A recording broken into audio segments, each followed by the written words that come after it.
дэмжихгүй байгаа хоёр шалтгаанаа хэлье. Шалтгаан хэлэхээс өмнө нэг зүйл энэ үзэл баримтлалыг ч уншиж өгье.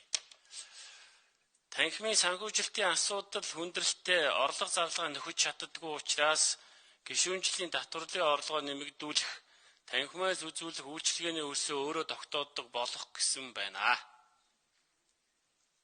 За эсэргүүцэж байгаа хоёр шалтгаанаа хэлье. Нэгдүгээр аж ахуй нэгжүүд байгуулагдаад 14 хоногийн дотор заавал гишүүнчлэлтэй болох ёстой. Энэ хуулийн дагуу. Заавал гишүүнчлэлтэй болох ёстой. Хоёрдугаар заавал татвар төлдөг байх ёстой. Өмнө нь бол сайн дураараа байсан гэдгийг хэлье. За өнөөдөр энэ хуулийн дээр татварын дүн бол байхгүй. Гэхдээ өнөөдөр мөрдөгдөж байгаа татвар бол хураамж гэх юм уу татвар гэх юм уу одоо энэ худалдаа аж үйлдвэрийн танхимын гишүүд сайн мэдэх баг. 5 саяас 15 сая төгрөг байна. За энэ татварыг төлөхгүй бол төрийн дэмжлэг байхгүй л гэж ойлгох хэрэгтэй. Гэхдээ ингэж болохгүй л дээ. Сая та өөрөө ороод суусан тэр гадны байгууллагатай хуралдсан хурал дээр танд тэр хүмүүс юу гэж зөвлөсөн бэ? Танаас би энэ асуултыг асууя.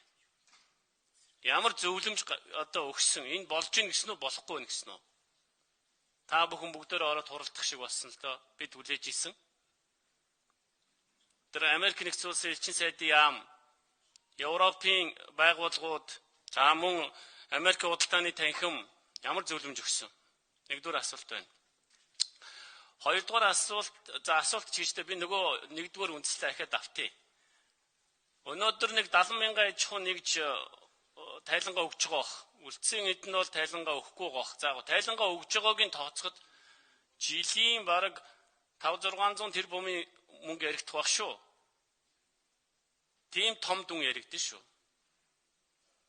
Тэгээ ийм татвар нэмэхгүй гэж засгийн газар шийдэж байгаа. Танаа хуулийн дээр засаг дэмжихгүй гэдэг санал өгсөн. Яа дэмжиж гин гэж худлаа яриа суугаад байна та. Хөөе гэж бодож байгаа ч шиг. Таны бодлыг асуугаагүй шүү дээ. Дэмждэггүй дэмжихгүй нөө гэж Баттүнг шиг асуусан.